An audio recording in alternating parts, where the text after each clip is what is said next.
Got it. So, and I didn't do that. So, Hey, at least you realized it early. oh, fuck. Okay, 3, 2, 1. Welcome to the Hollywood Persona Podcast. Welcome to Hollywood. Just making chit chat. People would expect a little chit chat. Chit chat. Welcome to the Hollywood Persona with Mitch Burns. Hello, everyone. It is Mitch Burns. I am laughing because I am here with my new friend, new guest. Well, longtime friend. We've been talking for a while. Ant, he calls himself, or Anthony. I go back and forth. How are you, Anthony? I'm great, man. I'm glad to be here. Thank you for inviting me. It's so silly, but I never thought it would happen, and I think it was either Eric or Gio said it would happen at one point in my life, and it happened on my 10th episode. I forgot to hit record, so we got through the just the news, and then I realized I'm so happy I did, and so we didn't get too far, but Anthony is going to. I guess I'll introduce him again a little bit. So Anthony, because I know, but Anthony runs, the Reddit for. I'll edit that out. Anthony runs the Reddit for the Film Vault. And that's kind of how we met. Like, I started posting in there. He messaged me, said, "Hey, I run it." He runs it with another guy who he's never really talked to. So now I know that. How has that been running that? Pretty easy going? Yeah, it really is. It's not too hard. It's actually really nice because we're a small, like, tight-knit group, which I really like, and it's also nice that we know that they check in on it sometimes too. Anderson and Brian from the Film Vault. So I moderate that one. I try and post the episode capsules, I guess I call it, whenever they drop, so that we can get the conversation going. And then, like you said, there's one other guy who I call, like, the mystery moderator, because I emailed him one day saying, "Hey, I've been posting the episodes. I want to do something automatic. Can you make me a moderator?" And he just replied with yes, and then made me one. You a moderator again. So I need to, like, look into who he is. He's got to be a friend of the show. Gotta be someone. But I've never heard the guys mention him.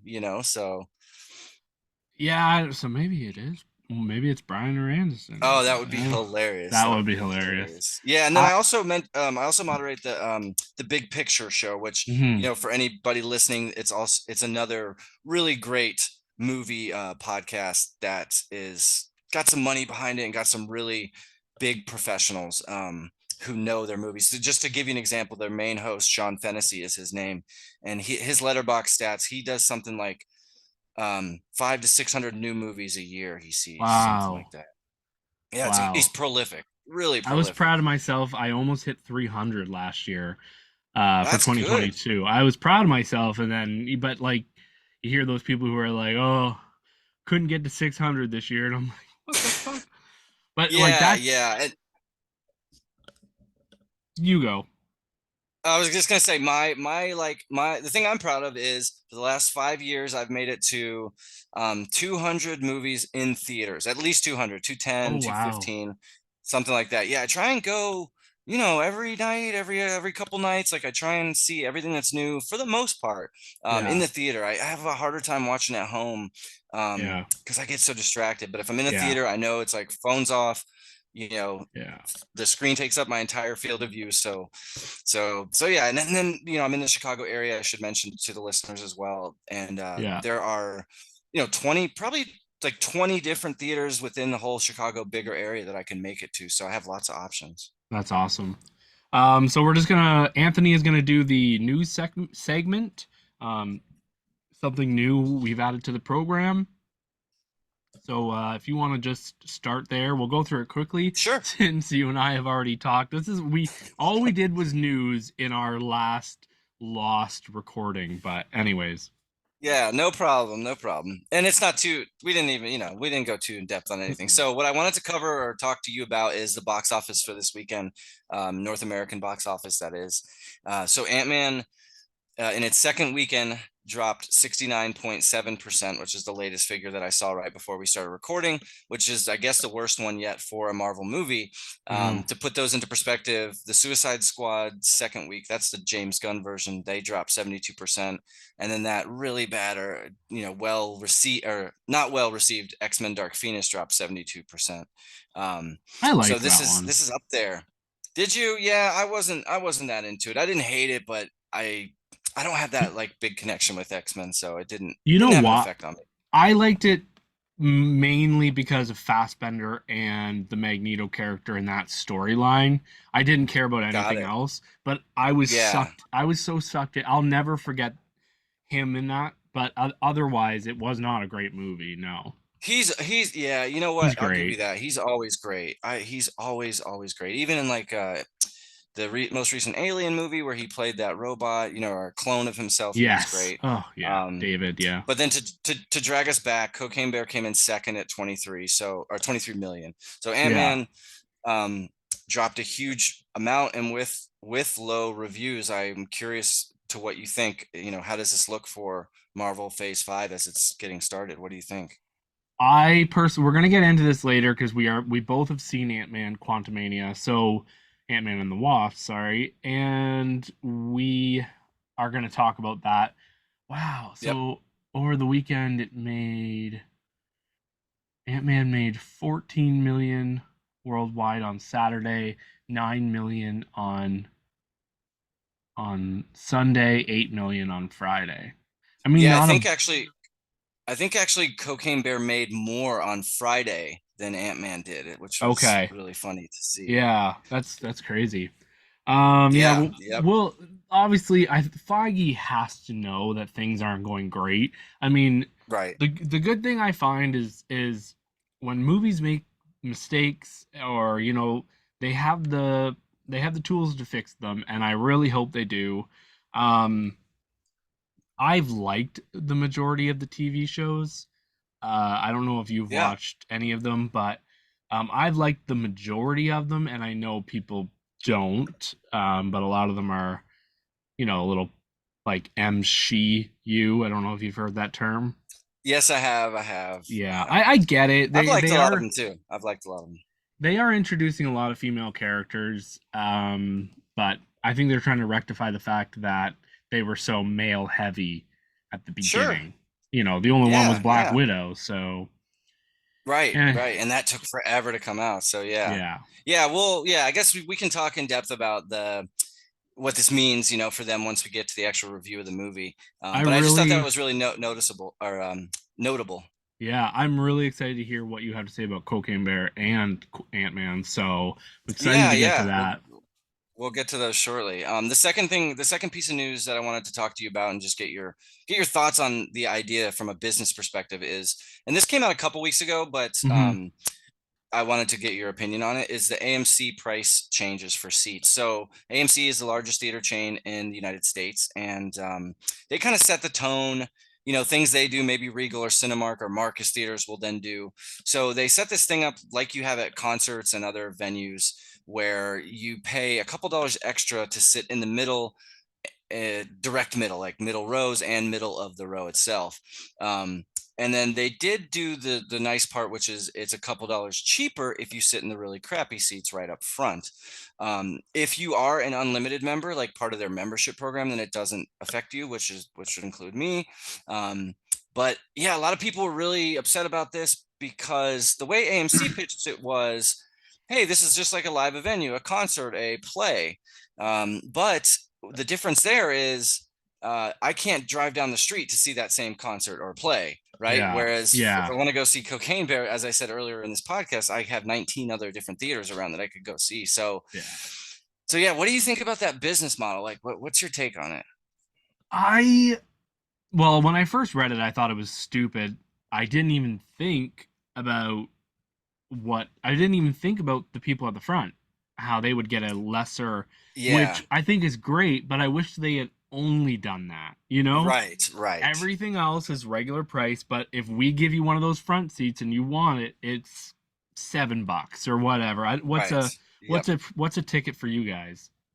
The Regular. Chicago area is pricier, so like 12-ish bucks. That's what we are usually. Yeah.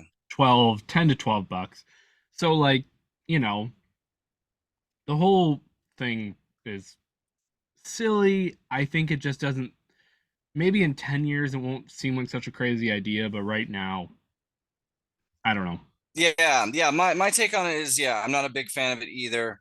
But then to try and like be neutral, they have to make more money. Yeah, Maybe they instead of raising prices on everyone, this is what they do. Okay. And then also to be fair to them, it's only for evening shows, so this doesn't affect your matinee people that go at 3 p.m. or noon or 4 o'clock shows. It doesn't affect those times. Yeah, so that's a big deal. And then sorry, just like no, go ahead. The big shows, like the busy shows, like Friday night, Right. Saturday, Sundays. Like well, I mean, it's not stupid, and I think it's something that people they might get rid of it because of the backlash, but I don't think they will, especially since it's been a week and the backlash is dying down. Some people might boycott them for a hot minute and then be like, "Well, it's the closest one, we're gonna go." And personally, I like to sit, if it's like an auditorium that goes down, I like to sit at the back. I was just gonna say, even if I wasn't an unlimited member, my preferred seat is the very back row. So this wouldn't affect me. Yeah, if there was a lot of people in the back, I would go to the middle, like but I also don't mind like the middle side. I don't really care. I just don't like being up close. So Same. I'll sit in basically any seat except the very front, even like 2 rows or 3 back. I'll sit in. My preference, which I'm sure to you, is just distance from people. You probably missed that. I think I heard it. It says Anthony. It said Anthony has really good taste. We're trying out. I'm trying out clips here. Here, hold on. Here, I'll try this one. Way to go, Anthony. I love it. Anyways, that's from Spy, the comedy.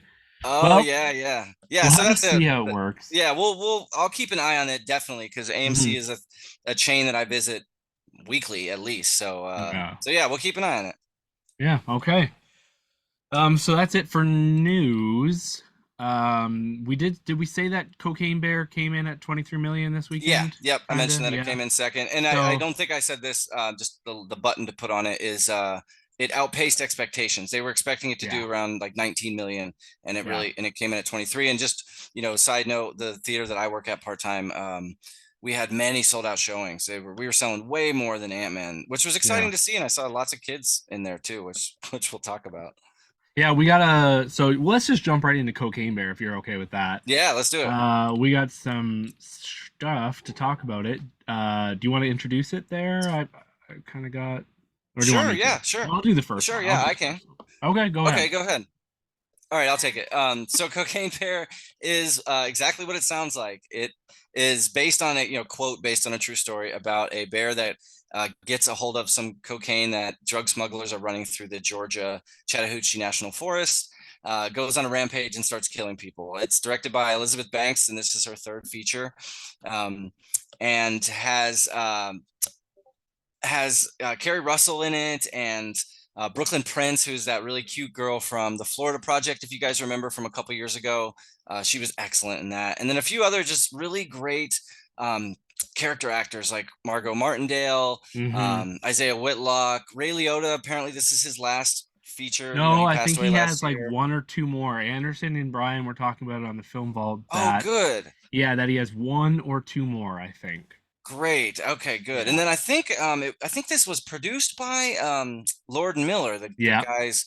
And which they're great too. So so it has a nice pedigree and some really good actors and talent behind it. And then also O'Shea Jackson Jr., which I remember him most from Straight Outta Compton. He played Ice Cube, Ice Cube's son in that one. So so that's Cocaine Bear. What'd you think of it?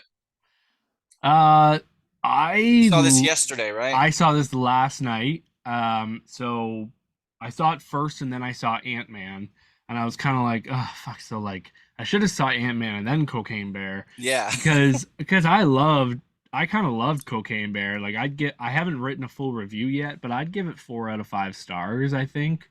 I was pretty happy about it.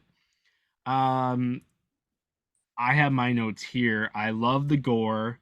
I loved the humor. I thought the humor worked pretty great. Some of it, meh, but I thought it worked pretty great. And like some of the characters were a little over the top, especially Jesse Taylor.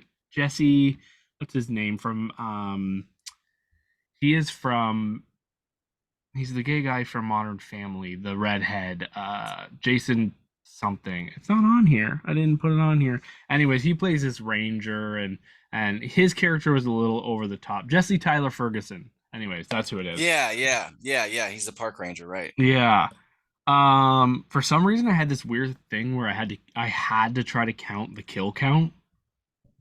Oh yeah, what'd you come up with? It's either 11 or 12 because there's a final end scene, you don't really know if people died there. And then there's a hiker and you don't know if it's the girl they found from the beginning. Anyways, now it was just so weird. I've never done that in a movie, and I'm like, I need to figure out the kill count now. Yeah. It was great to see Alden Ehrenreich again. I was gonna say the same. From Solo, which I still think they need to make a sequel to. God, I felt so bad for him. He looked so run down in this movie, and I know it's the character he plays. Yep. But in my head, I'm feeling like, man, he looks like he's not doing good after Solo. Solo beat him down. Right. Yeah. I guess the one thing that I wanted to say is when I left that theater, during the theater, there were people laughing and shouting and there's a part near the beginning, no spoilers, but the kids ingest some of the cocaine, which I'm surprised they went there. Agreed. Yeah, I did not think they were gonna have the kids take a little. I mean, that was funny though. The kid. I don't want to give any of the jokes away because there are some great ones, but and this movie's a lot gorier than I thought it was going to be, which I appreciate because I'm a huge horror fan, and the CGI was pretty good. But yeah, so when I left, seeing the people there, I was seeing people who I knew hadn't been to the theater in 4 years. Oh, good. You know what I mean?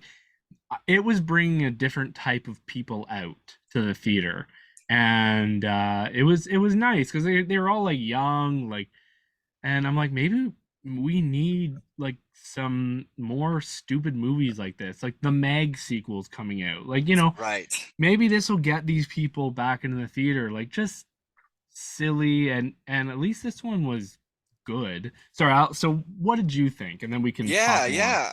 I want to just agree with you there. The crowd that I saw coming into this was very diverse and mixed. So I went and saw it myself on Thursday night, and my crowd was laughing a lot at it too. And just my overall thoughts is I would agree with you. I really had a fun time with it. There were some jokes that didn't work, and a couple things that were over the top, but you kind of get that with a comedy, but yeah, man, I really liked it. And I also would agree with you, the CGI was pretty good. The bear looks good for the most part. I think majority of their budget went toward making that look convincing.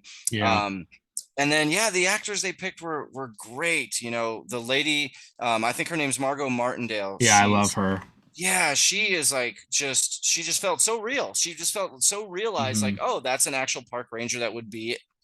And they add little details that make her real. So just to give an example of her, she's kind of trying to impress the other park ranger. So she's hiding her smoking, putting on some cologne, telling these teenage kids to get out of there before her date comes. He doesn't know it's a date, obviously, but it's those small little details where you're like, oh, that makes that a person and not just a character in a movie.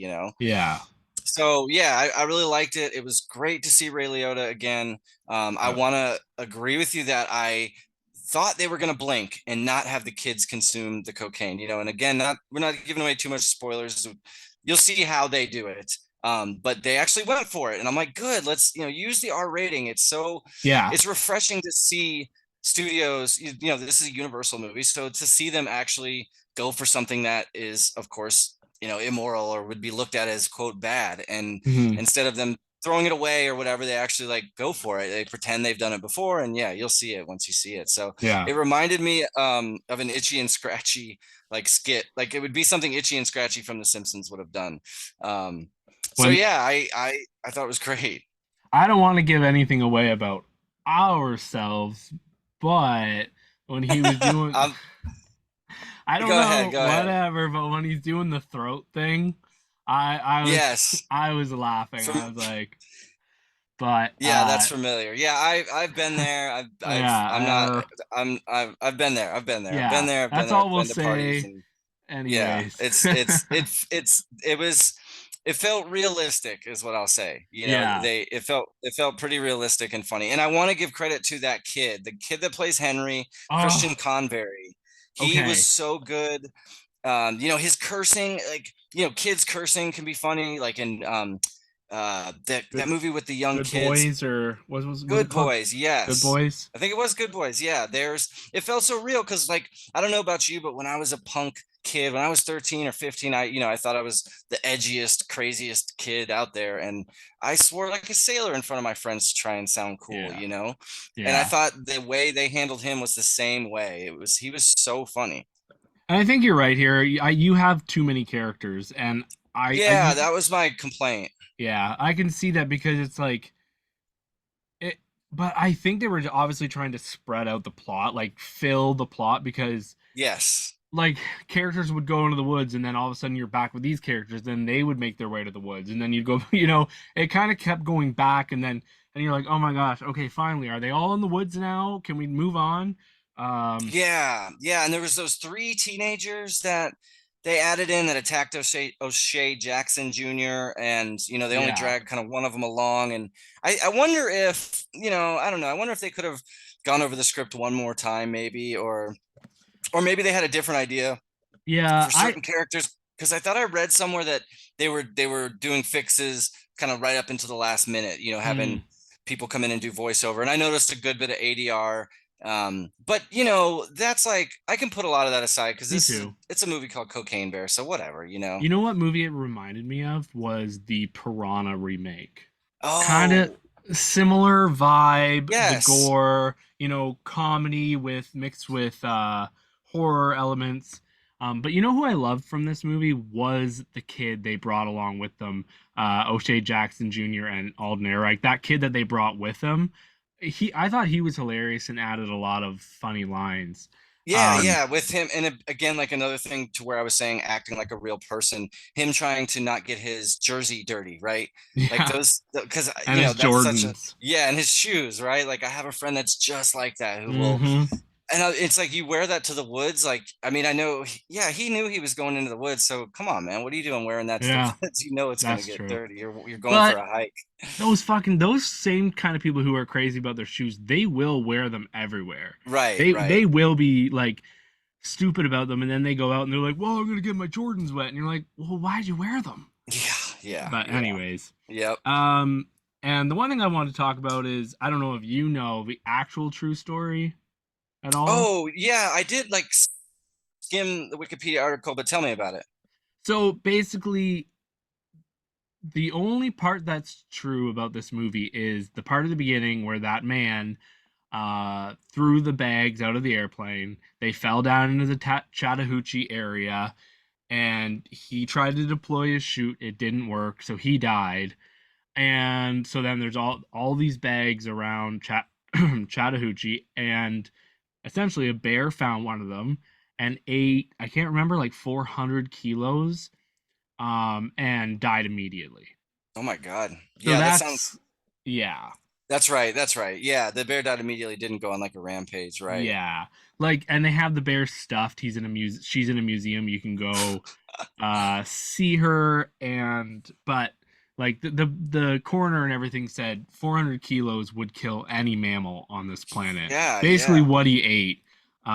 Which is interesting too. Like, you wouldn't think a bear would be drawn Right.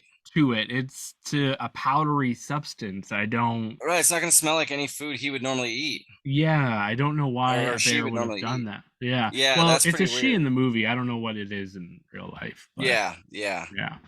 Wow. But Yeah. But good. I'm glad they took liberties because that wouldn't have made that funny of a movie just to watch a yeah. bear die. Yeah. So I think it was great. And yeah, I don't really have much more to say. It was a fun movie. It's a good, like, I say it's almost a 4-star movie. I think you gave it 3.5. I Yeah. saw on Yep. Letterboxd. I did. Yep. And I agree. I liked it. I'm It was there. tight. 90 minutes. It goes Yeah. by quick. Yeah. Yeah, and the acting was fun. The music choices were good too. And Yeah. just I'm from Georgia, Atlanta area originally, and I've been to the Chattahoochee Forest and the Chattahoochee River. Nice. And it felt real. It felt just like it. It brought back some nostalgia. Although I think they said they filmed it in Ireland, so I was shocked to hear that because it looked so Georgia-like to me. But I guess it's all the same. So, but Well, yeah, I liked it a lot. and the one more thing I'll just say is that the hikers at the beginning, that whole sequence was fun. And that one guy who, well, anyways, the one guy, he's from Game of Thrones. I don't know if you watched That's Game right. of No, I Thrones. didn't. I didn't actually. Okay. Because I see movies, I miss a lot of I TV, think and I did hear someone say he's in Game of Thrones. I think he's Torvig. He's like this big guy, anyways. So yeah, that's a 3.5 from Ant and a 4 from me. I'm gonna give it a 4. Give it a 4. Yeah, yep. I'm a I good could guy. even be talked into bumping up to a 4. I really enjoyed it, and I'm glad the audiences are too. Because yeah, and then for me to wrap it up, I agree with you. This does bring people out. I love seeing stuff that's new, not based on previous, intellectual property. Exactly. Make money. It's good because yeah, I want theaters to stay alive, and these are the types of movies that can get people coming. And I love any you put an animal killing people in a movie, and I'll be there. A creature killing people, I'll be there. So oh, and then when you said it reminded you of Piranha 3D, I had a few flashback reminders of Deep Blue Sea. You ever seen that with Sam Jackson? That's one of my favorite movies. Yeah. Yeah, I actually only saw that recently during the pandemic. A theater nearby was showing it when they had no movies to show. So I went and saw it in the theater, and I'm like, oh, this is why this one's a cult classic. It was great. Yeah. I did not expect Sam Jackson's how he ends up, his situation. Yeah. I was like shocked. Yeah, I know that's such a where you, I can see why you were just watching and then probably just went like, oh shit, because that is an I'm like, shit oh my scene. god. Yeah. Oh, it took me by surprise. So yeah. So Cocaine Bear started. And then I connect the dots in my head, oh, that's right. This is why people know that. No, yeah, that's all I had to say. Am I cutting out at all? It says my internet's unstable. Oh no, you sound okay. I think you dropped for like a half a second, but you're good. Oh, that's weird. Anyways, so Cocaine Bear has a 70% on Rotten Tomatoes, 6.5 out of 10. Excuse me, but I think that's about right. Yeah. 70%, that's good. Doesn't need to be 100%, that's for sure. Well, now, speaking of Ant. Yep. We have Ant-Man and the Wasp, Quantumania, 48% on Rotten Tomatoes, 6.5 out of 10 on IMDb. Directed by Peyton Reed, who's directed all the Ant-Man movies, The Breakup, Yes Man, and written by Jeff Loveness, who hasn't written much more except for Rick and Morty. So kind of interesting to see that. And kind of a nobody. I am looking at the right one, right? Yeah. Okay. Yep. And so it's starring all the people you'd expect: Paul Rudd, Evangeline Lilly, Jonathan Majors, Catherine Newton-David, David Dasmalchian, Katie O'Brien, William Jackson Harper, Bill Murray's in there, Michelle Pfeiffer, Corey Stahl, and of course Michael Douglas. So yeah, what were your thoughts on this one? All right, so Ant-Man 3, I got to see Wednesday night before it opened as part of a employee-only screening, which is cool. Man, I really didn't like this movie much at all. There was a couple jokes that got me, and we can talk about those. But overall, I just didn't like it. I really didn't like it. I felt like it was overloaded on the CGI. Marvel uses the thing they call the volume, which is just this giant sound stage where they film lots of Marvel shows and some of the Okay. movies. And I thought a lot of the CGI just didn't work or look shoddy. And the humor was, you hear this word a lot, but it made me cringe a couple times. I'm like, oh, that joke doesn't work. And I should have liked this because I really liked the other two Ant-Man movies, especially the first one. So as you've called me Ant, that's a nickname. I grew up with my parents and friends calling me Ant-Man. Okay. And so I'm like, yeah, predisposed to like these. And yeah, as a quick note of comparison, the first two were kind of pretty self-contained, and Oh yeah. the mission was small, whereas this is the whole universe is in trouble and they're fighting the whole world again.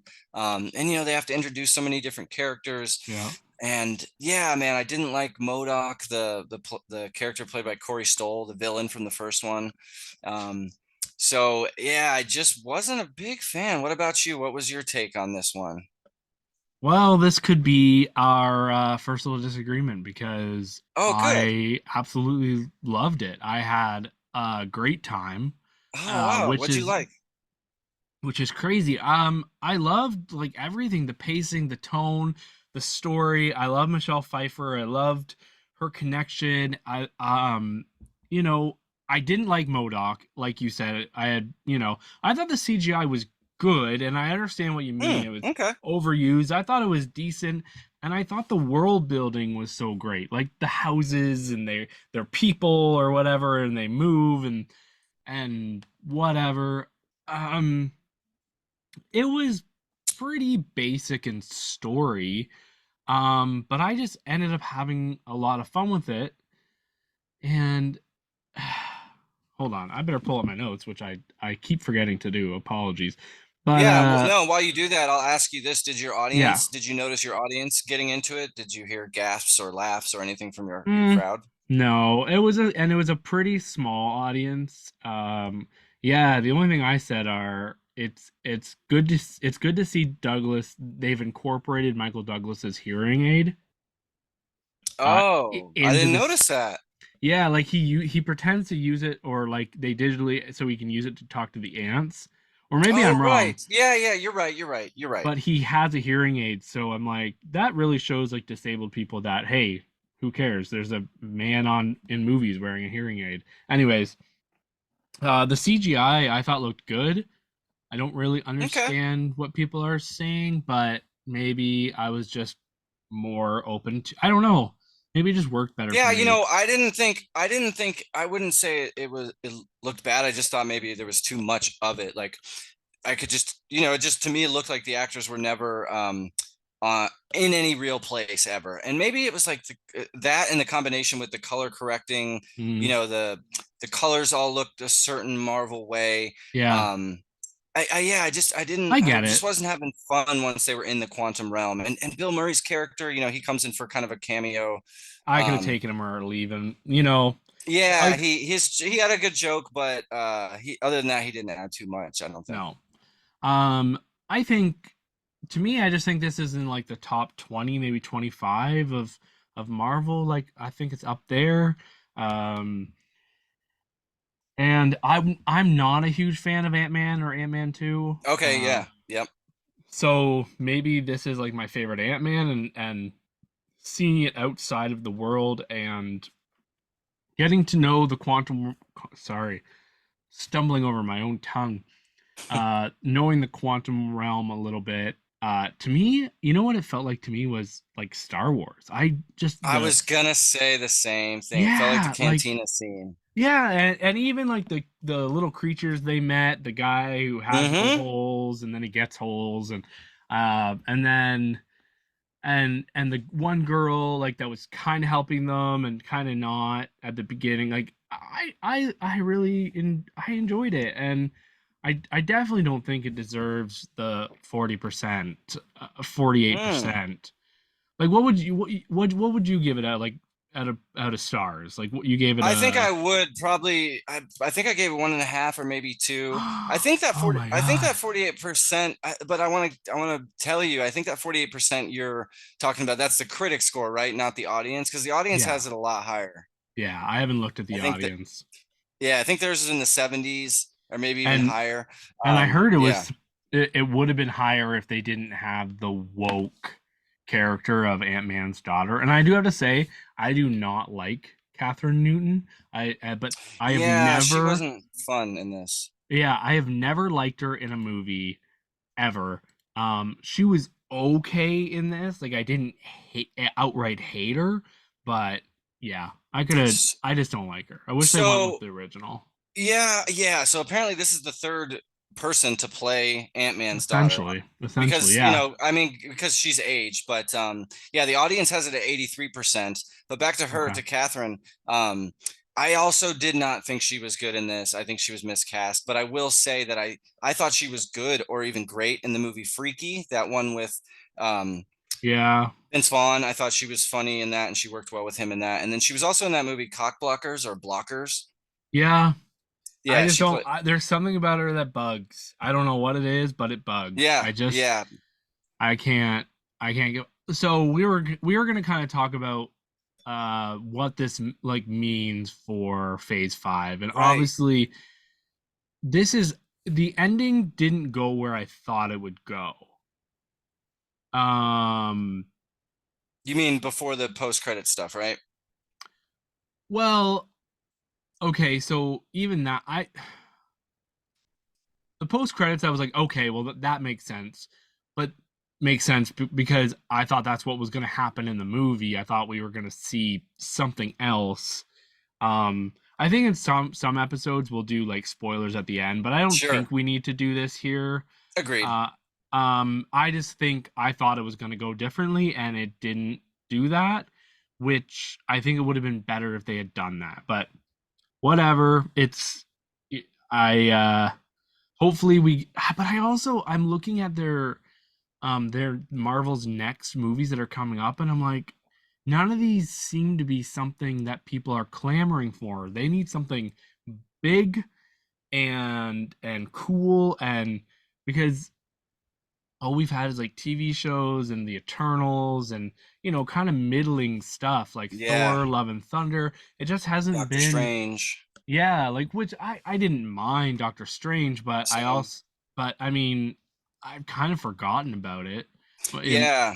Like, but Yeah, what I've noticed about Phase 5, to put in my 2 cents, is, it felt like at the ends of during Phase 4, like before Endgame and Infinity War, it felt like, and I might have this wrong and my memory might be doing this, but it felt like at the end of each movie we would see an after or post-credit scene that would let us know what to expect for the next movie. yeah. Whereas with the Eternals and with Doctor Strange and with Thor, those post-credit scenes haven't then led in, like, they didn't lead into Thor, or they didn't lead into Doctor Strange. No. And I don't think this one is going to lead into Guardians, which is the next one, or the Marvels, which is coming in November. Yeah. So I've been a little bugged by that. Like, all right, Mm-hmm. why are you giving us these previews for stuff that's not going to be for 5 years, down the road? Yeah. So, and like you said earlier on, I think that the heads of Marvel and Feige, they must see the reviews, see the numbers, and can I'm sure that they'll make their corrections, and we'll get there, because this, as much as people hem and haw about Marvel being the only thing that people come out to the theaters for, they do bring a lot of people out to the theaters and bring lots of revenue, and so they're kind of right now an important part of the whole system of movies. Oh yeah. So I want them to do well. I do. I always do. But I just want them to be better. We both want them to be better. Same. But I do want to mention Jonathan Majors. What was your take on him? I actually thought he was pretty intimidating and a good presence. What do you think? He was. I just don't think they gave him enough to do. I think there should have been more emphasis on him. And I like the backstory. Any Michelle Pfeiffer you can give me, that's great. So their stuff was great. I just, I wanted more. Yeah. I'll agree with you there, and I will say that he reminded me a little bit of Christian Bale's character in Thor, in that they were both very serious, very intimidating. Even the Christian Bale character was scary, the God Killer. Yeah. Whereas the movie wasn't. The tone was a little different. I think something that Yeah. Anderson would say is being a director is all about tone management. Yeah. And for sure. I don't think they did that well here or in Thor. It was like you would go to Jonathan Majors and he was scary and intimidating, but then you would jump to the goofy character about how many holes do I have, Yeah. and it's hard to make those jumps. So, but I did want to give him credit because I think he did well, and I've liked him in what I've seen him in, and he has another one coming up, a Creed, right, this weekend, I think. Oh yeah, he is in Creed this weekend. Yeah. Yeah. He's the antagonist for Creed 3. So Okay, I'm looking well, forward to seeing him there. I accidentally didn't write what was coming to theaters, so this weekend I just did what's coming to streaming.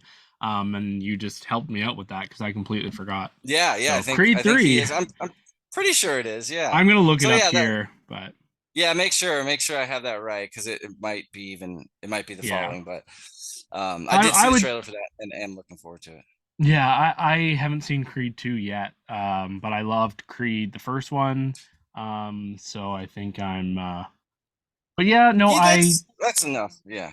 What? As far as Creed, I was gonna say that's all you need to see for Creed, but yeah, what I guess final thoughts if you want to do for Ant-Man the Wasp. Yeah, just final thoughts. I think I'm on par with Anderson and Brian actually, whereas like you seem to be a little bit lower than them. And people who are listening to this who don't know who Anderson or Brian are, apologies, but I thought this was really fun entertainment. I liked the world and I had a good time. There were some things that I was kind of meh about. And the ending was neither here nor there. Very done before. I would probably give this a 3.5 out of 4. Just above average, I would say. I don't know. Okay, well, let's do the 3. Is 3 for you average or is I would say for me, I would say it's a little below average. I can't see myself watching it again. But let's have the discussion. Oh, yes, sorry. Is 3 average or is 2.5 average for you? I think 2.5 is average. Okay, see, I say 3 is average and then 3.5 is above average for me. So yeah, I guess we are. And I would say like 3 to me means 3 out of 5 means it's good and I would recommend it. Okay. And that's where I am. 3.5. I would recommend it if you think you'll like it. Like obviously at this point if you're going to like a Marvel movie or not. Unfortunately, we've had a string of bad ones, unfortunately. But before we move on, can I piss? Sure, go ahead. Yeah. Okay, I apologize. No, you're good. With the whole recording mess up, I'm getting near the end here. I'm like, fuck, I wouldn't have had to pee if we. But okay, be right back. Go for it. Okay.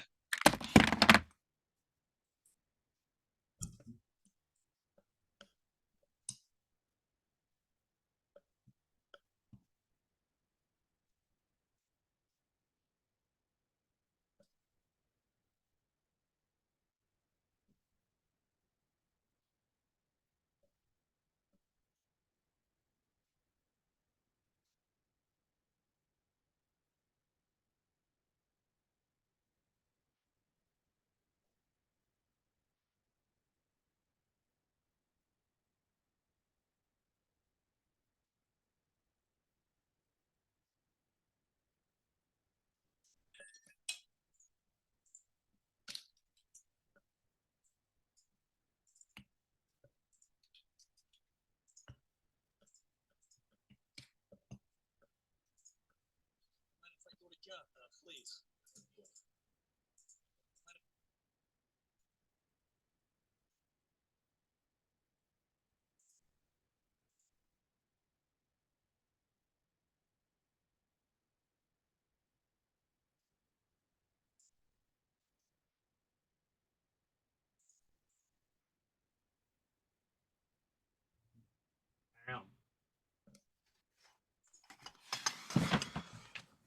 So I don't know if you know this, but the SAG Awards are on tonight for free on YouTube.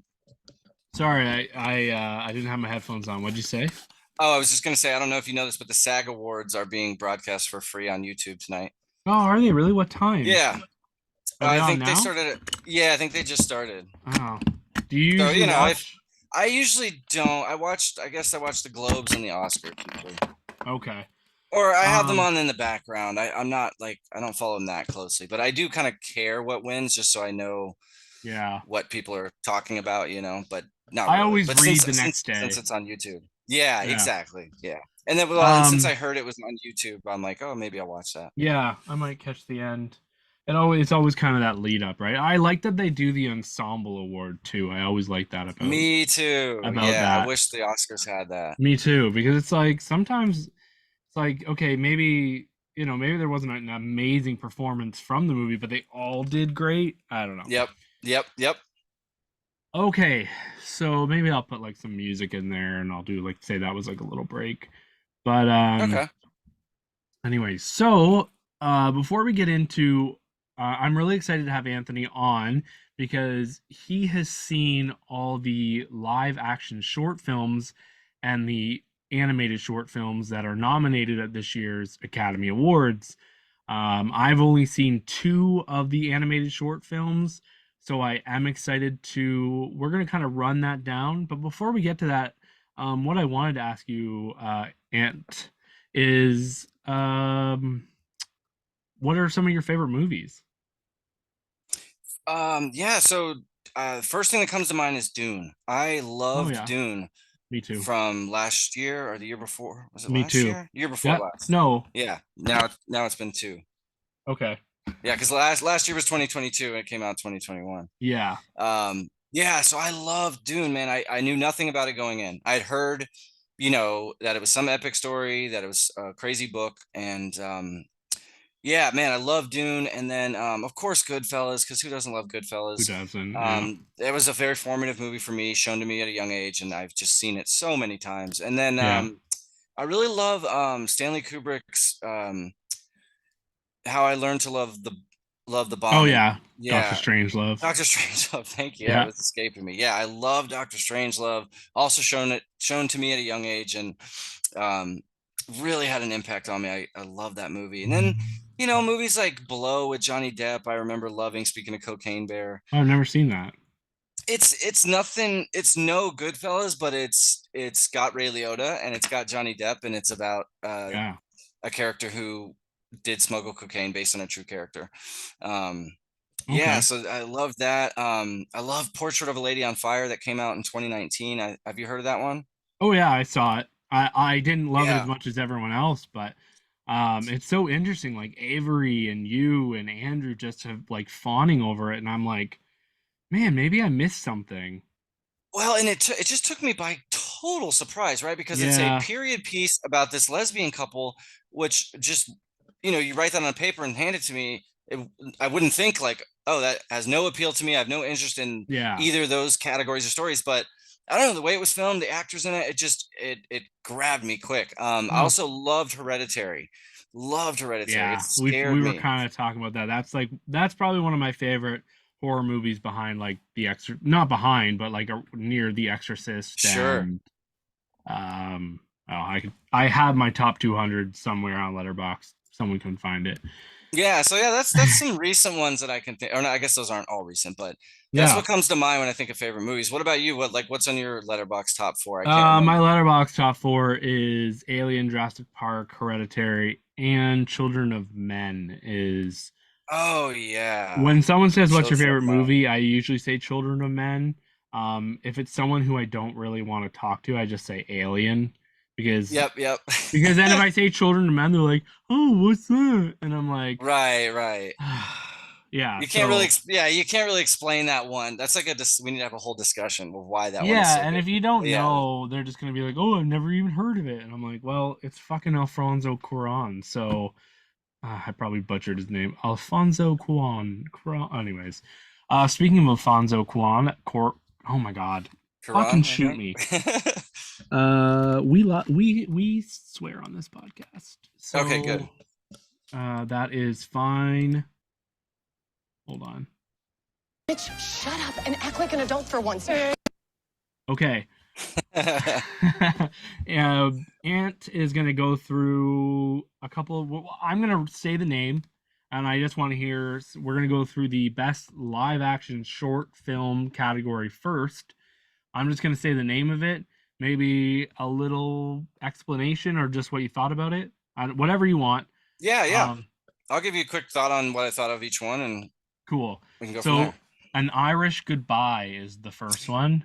Yeah, so this one is a really sweet story. It's two brothers. One of the brothers has Down syndrome, and they are dealing with the loss of their mother. And it's pretty short. I guess that goes without saying. These are all really short. Well, some of them are like 40 minutes, right? True. Yeah, there's one coming up that is really long. Actually, the Alfonso Cuarón one. But yeah, it was cute. It was cute. It was a little too cutesy in points, but overall good. You know, the shorts. So I wanted to mention before we start on these, the shorts are great, I think, because it turns you on to a subject or a topic you may never would have thought to consider before. Just like, especially the documentary category, which I hope to catch this week. Yeah. So that's always one good thing. And then, yeah, there's a, if you just Google Shorts TV, it'll list theaters near you that are showing the shorts, and they show them in packages. Yeah. Mm-hmm. And for me, there was 2 theaters in Atlanta, because I was in Atlanta last weekend, that were showing them, and then 2 theaters around here in Chicago that were. So they're kind of spread out. They are very limited, but if you can find them, you know, listeners, I would definitely say go do them, because they're always interesting. You're exactly right. I've seen 2 of the animated shorts, and they are both like things that we'll get to there, but the live action shorts and the documentary shorts, which I have kept up with before, and I'm going to try to see more of them, they just open up your world in a small 20 to 40 minute package, you know, something that you may have no idea about. I just watched the documentary All That Breathes. Have you seen that yet? No. It's up for best documentary. It's called All That Breathes. And they actually just talked about it on the Film Vault. It is it is boring as shit, but would have made a great short, you know, about these 2 kids in India, Dubai, and they're taking care of these birds who are not surviving well because of all the pollution. And it's great, but oh my god, an hour and a half, like 2 hours, I was like, and just shots of bugs, and sometimes shorts just introduce you to that world and then get you out of it, and they make you think.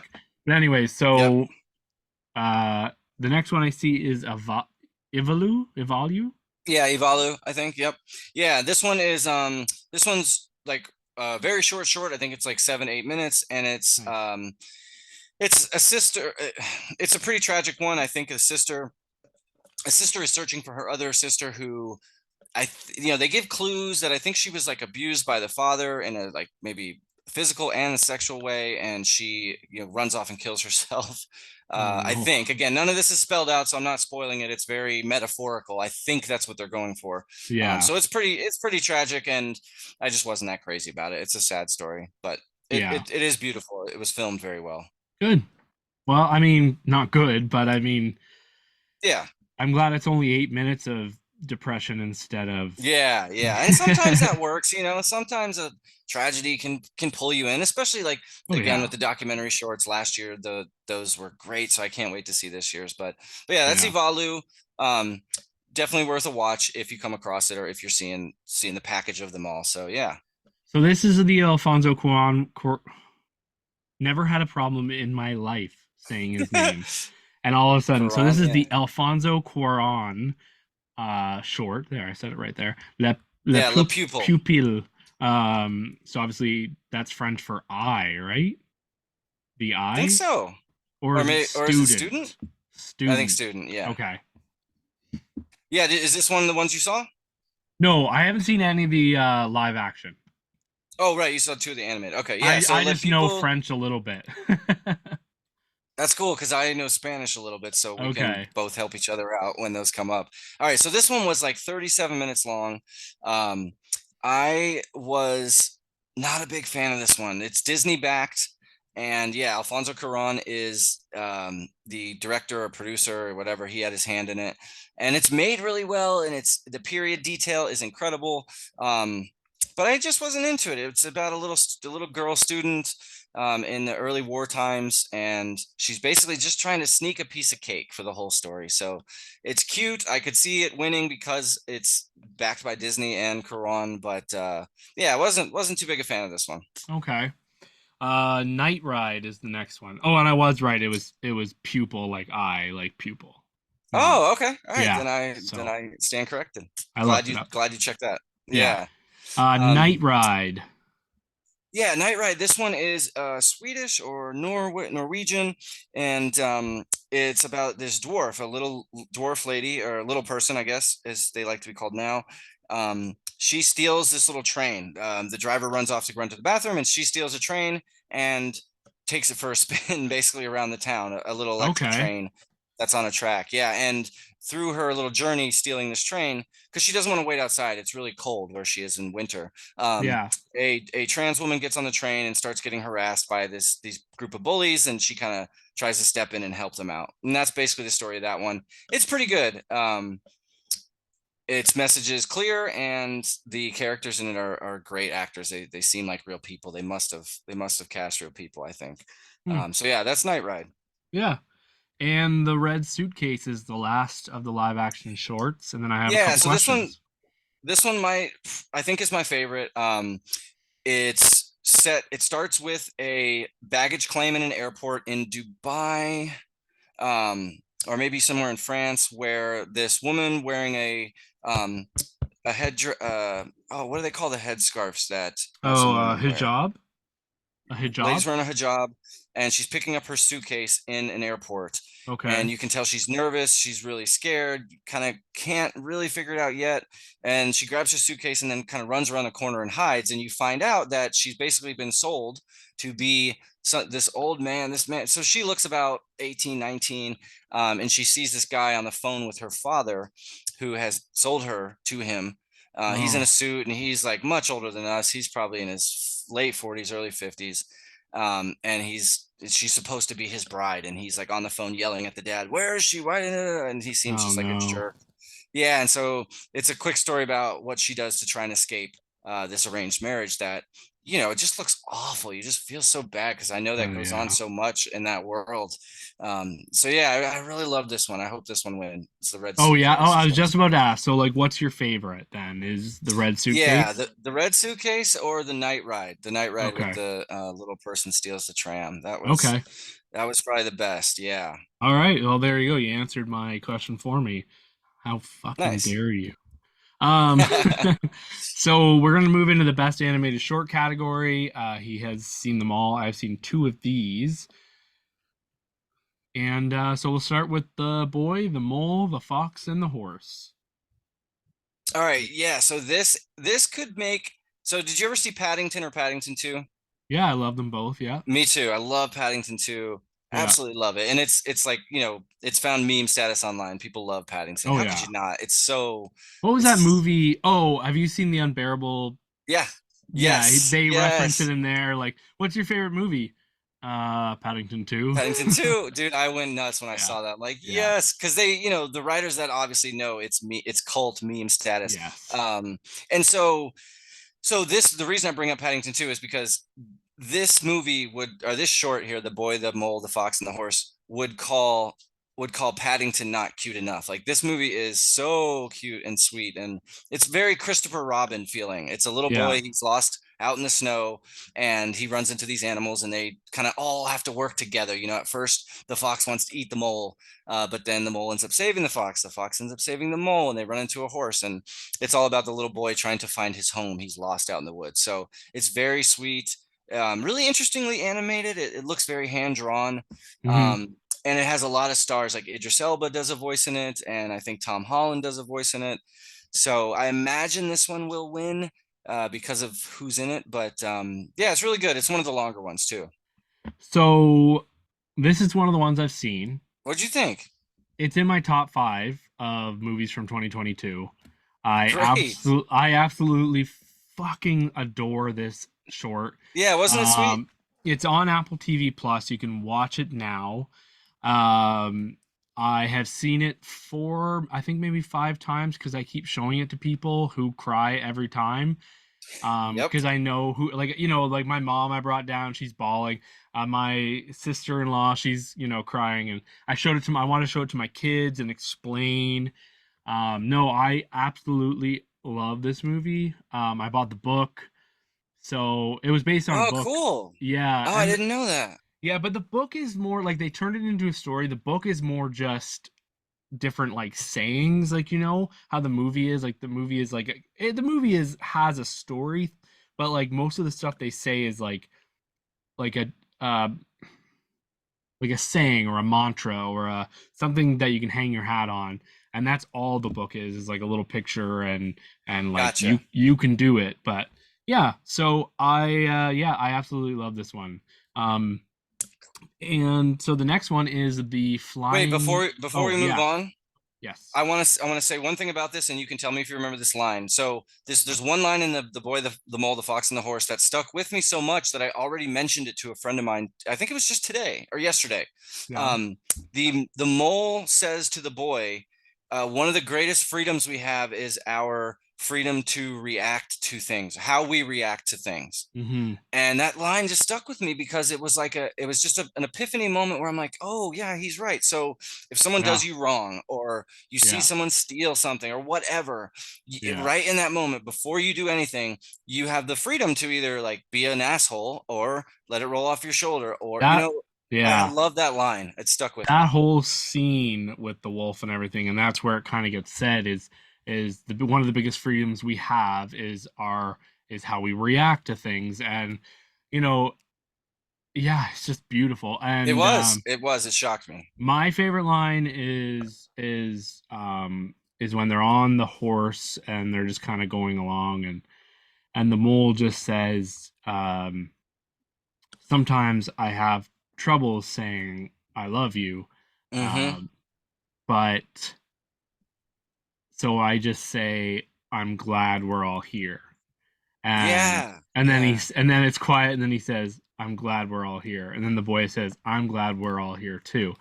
And it's so true because like I've had I love people, but sometimes it's hard to say that, right? And so I've been through that, and hearing that line just kind of made me go like, oh shit, yeah, like you know what? Just so I posted it as a Facebook status just one day and just said, I'm glad we're all here.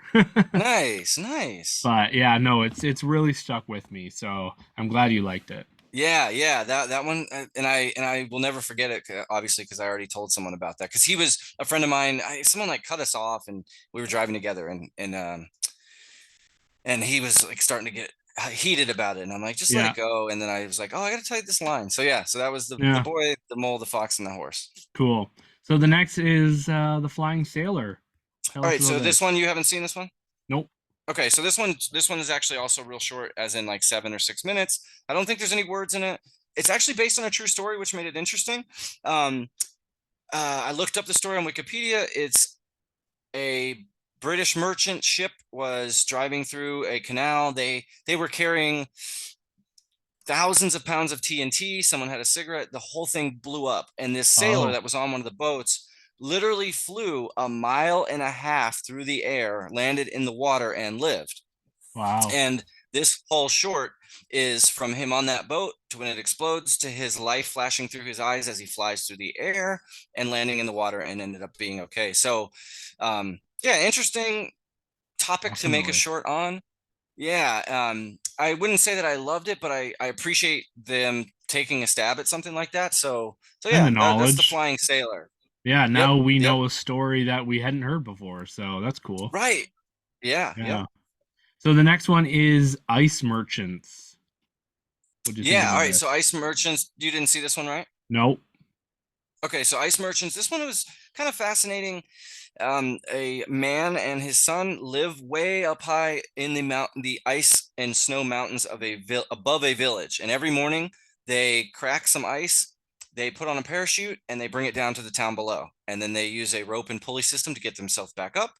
And they just continue to do that. This one also, I don't think has any talking in it either. The animation style is is really Why cool. did they Go need ahead. the ice? Just for ice, Well, I guess. I think, yeah, just for ice, like to use for refrigeration, Yeah. for drinks, like. But since they live up at the mountains, they can bring it down. This is before refrigeration was a thing. You can tell Right. it's way back in the old days. Okay, gotcha. And then you learn a little more, like maybe their mom passed away early on, and they're both hurting from that. And that's really it. There's not much more to it.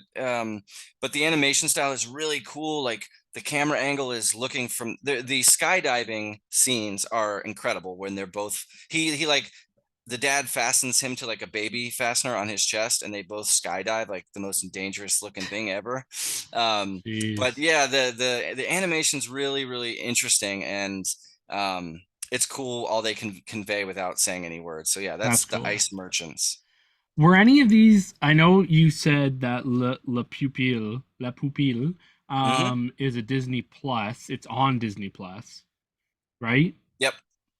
Are any of the animated short ones, like, did they show before a Disney movie this year that I don't know about? No. Okay, there's no Disney shorts this year? No, you're right. I mean, except that no, Usually you're right. there is. You're right. No, because these next, none of these were. I mean, unless The Boy, the Mole, the Fox, and the Horse was. That was Apple TV, so. Oh, you're right. So no, I guess not. Yeah, I'm surprised. Interesting. Yep. Because I remember, like, there was that raccoon one every year. There usually is one. There was the dumpling one. Oh yeah, Bow. Yeah, I like that one. My Year of Dicks is the other one I've seen. Oh, you did good. All right, so this one was probably my favorite. Okay. This one and maybe the next one. This one, and so before this one came on, there was a big disclaimer on screen, and they played this last, and it said, "Parents, this is an adult-themed short. We will give you a minute to get out of the theater if you're not ready for this one." And I'm sure Mitch, did anyone leave? No one did in mine. No, okay. I don't think there was any young people in mine, but I can see why they did. And so yeah, it's basically a chick. She's 18. Oh no, she's 15, and she's like deciding she wants to lose her virginity, and this is her 5 attempts at it through 5 different guys. Yeah. And I related a lot to this. Obviously, I'm not a girl, but what? When I was 15, I was absolutely trying to get laid as much as possible. Yes. And so I was definitely some of these jerk guys she dealt with. I'm sure one of those was me. I've grown a lot, matured a lot since I was 15, let's say. So I thought it was really, really cool animation, and it seemed so realistic. So yeah, I really dug this one. It was very funny. What'd you think? That's my Anthony. You can barely understand what she's saying. I got to get a better drop. I'm just starting to experiment with drops, people. So yeah, or I gotta pause when I see you going for it. So I didn't love it as much as you did. But I liked it. I found it very funny. I found it like oddly sweet, and some of the guys, and it was interesting to see who she was attracted to, and then why she didn't want to. Yeah, it was definitely a very interesting one, and I think any young girl should watch it. Definitely, right? Definitely. Yeah. And there's a scene where she tries to ask her mom, like, "Hey mom, how old are you when you lost your virginity?" And mom's like, "Oh my God, I don't want to talk to you about this." And the mom drops her off with her father, which was bizarre to me. Yeah. But fortunately the dad is loving and caring, and not like, "Don't you dare, I'll kill you." He's like, you shouldn't do it because of this, or do it because of this. But her embarrassment while dad's trying to have the sex talk with her was hilarious. Yeah. And yeah, it reminded me a lot of being young and stupid, and like having sex be this big crazy thing. And with the boys in that movie, they hit the nail right on the head. Like the different types of men in this movie, or boys or guys, were people I've met when I was young, or people I saw in real life when I was younger. And it was just funny. I was like, well, who's she going to end up with? Or it was interesting. Yep. I thought so too. The boys were so realistic to 15-year-old boys. Like, exactly. Yeah. So I know it's very real. It's very smart. And I think it's great. Just another side note before we move on to the next one, that like people during the Oscars are going to have to get on stage and say "My Year of Dicks." I just think that's great. I never thought about that. Yeah. I hope it's someone like Dame Judi Dench or someone that has to Yes, say. yes. There was one more thing I wanted to say. You can watch this online if you go to myyearofdicks.com. Just search it in Google. They do have it on their website, or they did when I watched it like 2 months ago. They may have taken it down, but I think it's on their website still. So Cool. The next one is an ostrich told me the world is fake, and I think I believe it. I'm very interested. So this one is my runner up for second favorite. Like if My Year of Dicks doesn't win and this one does, I'll be happy too. So do you remember Leica Studios? They do stop motion animation. Oh yeah. Did they do Kubo in the Two Strings? Yes, I think so. Yeah. Yes. Yeah, All right. yeah. So this is that style, stop motion, and the way that this is filmed is really neat. So I want to describe it for you and the people listening. So pretend you're looking at a camera monitor, you know, like a 7-8-inch screen that you would see through a camera monitor. So you're watching that to see what's happening. But behind that, in the background, blurred out, is people's hands coming in and out to make the characters move.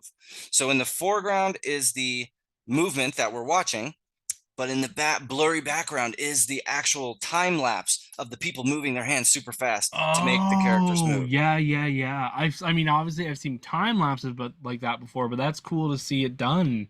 Yeah, it's both at the same time. So you're watching what's going on, but then just barely in the background, you can see them quickly moving to how they're actually doing it. And the story of this one is in the title.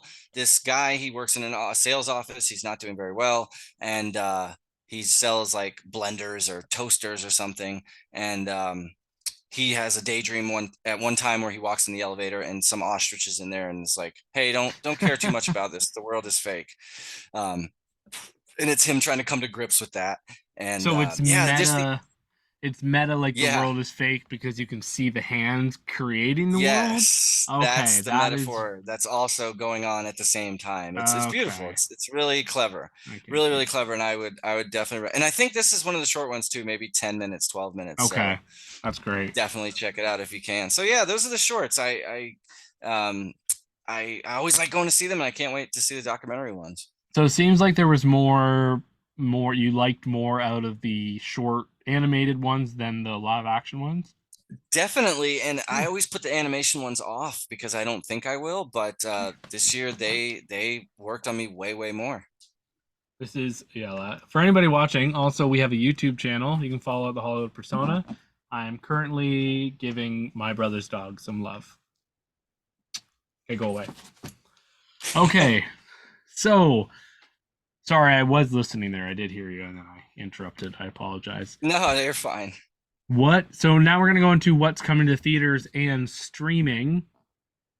March 3rd, I didn't realize it was this close, but we get The Mandalorian Season 3. Do you watch? I've seen Season 1. Okay. And I really liked it. Yeah, Season 2 is great.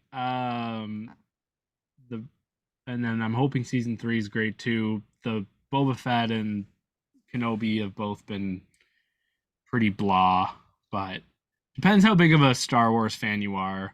Right. But I love The Mandalorian. It's kind of, Yeah, that first season was awesome. Andor. Have you seen Andor? Yes, Andor was great. So good. I kind of wish that was the first one because of how good it was. Yeah. Because, it felt like people are like, not as many people watched Andor, I don't think. Yeah.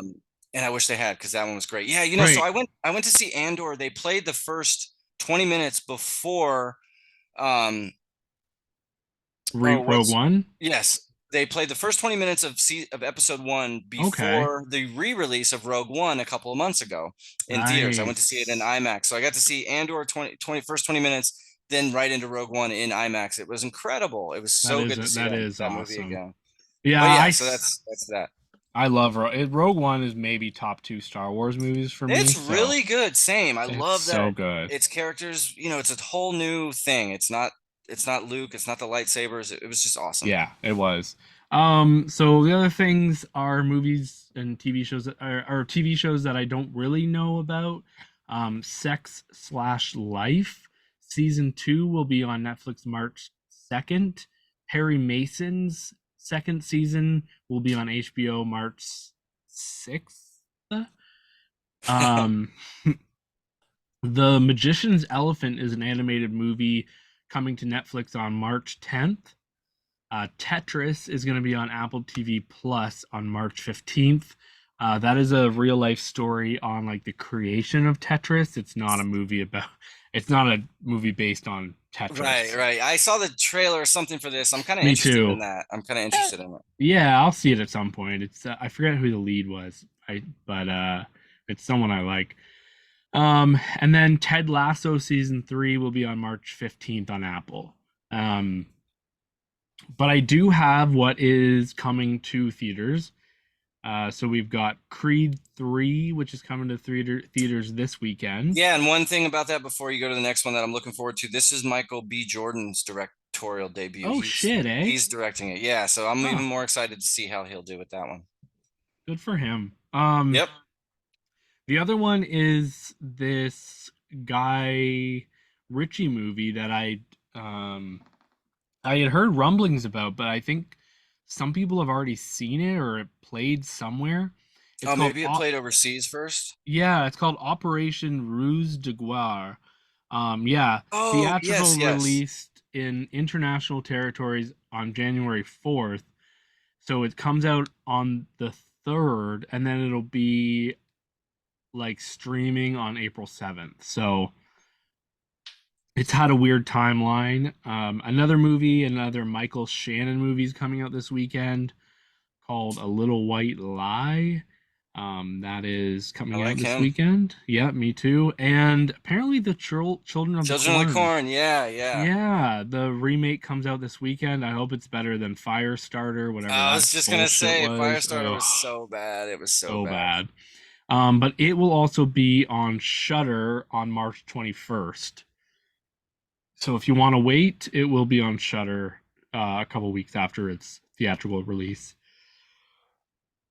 Excuse me.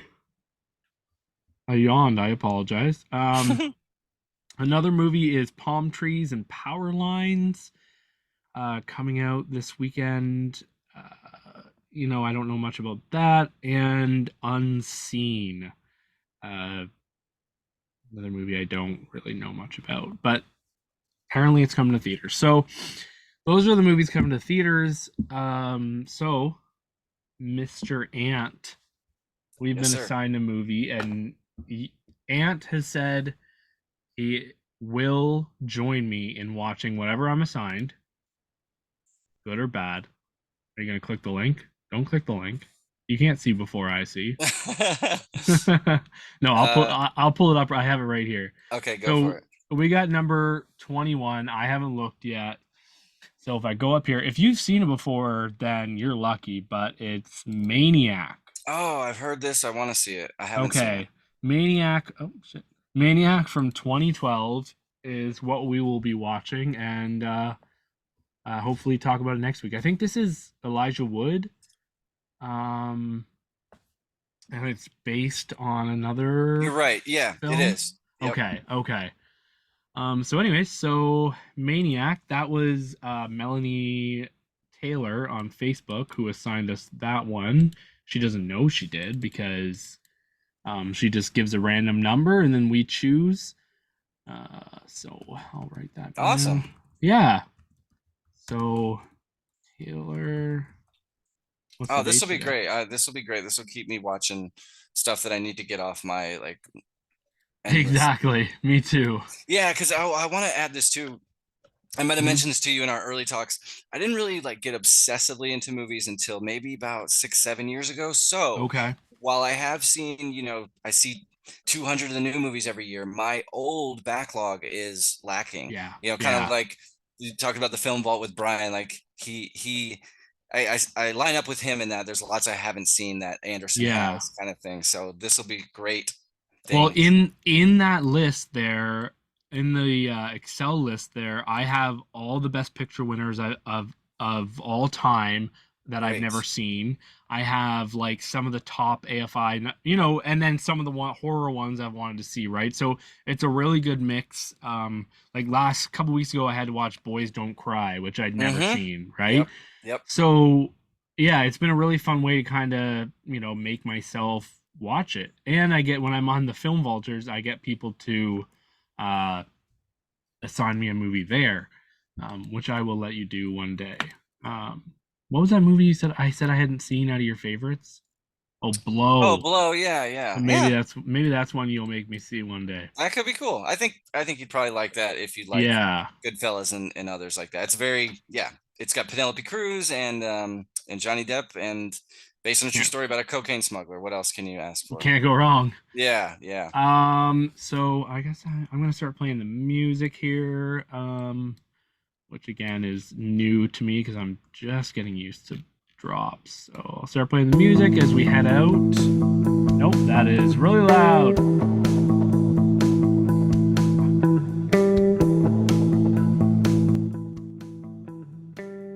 Okay, that's better. Sorry.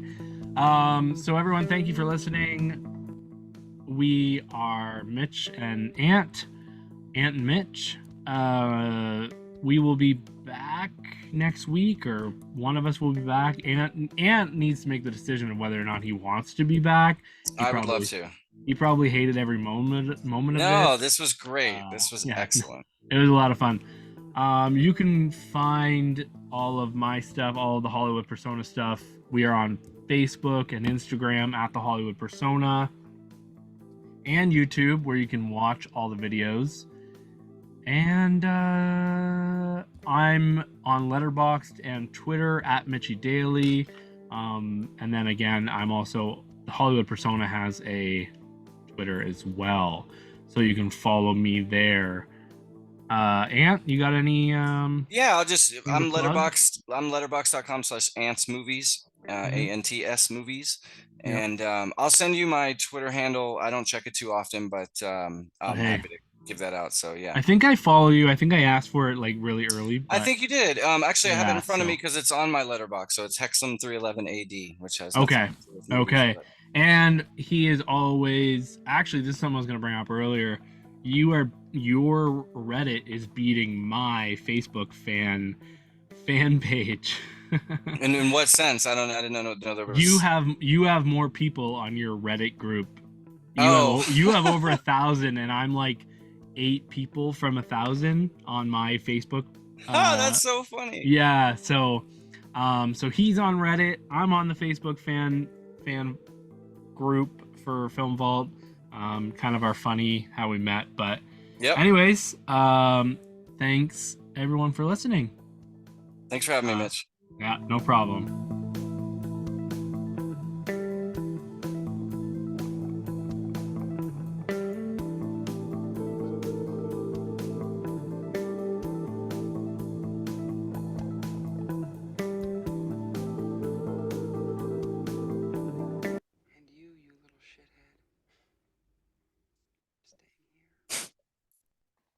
That's all I end every episode.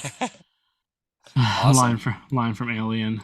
Okay, bud. I apologize for the beginning. No, that was all good, man. I actually kind of appreciate that because it gave me a sense of how it'll go. Dry run, like I haven't recorded a podcast before, so. Oh, you haven't? Okay. Yeah. No, that was good. Yeah, so I didn't know what to expect. So good. I think it went great, and I mean, I would love to continue to do this as often as you have me. I'll be happy to be here. Okay, well, I personally would love to have like another co-host, and if you just want to bring the news segment on, I'd love to have you every week, whenever works for us. Hopefully, like I'd like to get. Yeah, this is a good time for me. Yeah, like Sunday evenings. Yep. Or something. Yep, because this is before I will usually go see something. I'll probably go out after this and go see a movie. Oh, okay. And if not, like. I'm a night owl during the week because I work afternoons, so we could do something, after like 7 o'clock your time. During the week as well. So if you're like, hey, this Sunday doesn't work for me, that's no problem. I just like to have it out before the weekend so that we can say, hey, here's what's coming to streaming, kind of thing. Yeah. Okay. Yeah. Let's plan for it to be around the same time on Sundays. But then if for whatever reason I have a conflict, I'll let you know. Yeah. And we can do it during the week too. Cause I usually don't have too much. I usually don't work nights at the theater. I've asked them to just do me weekends.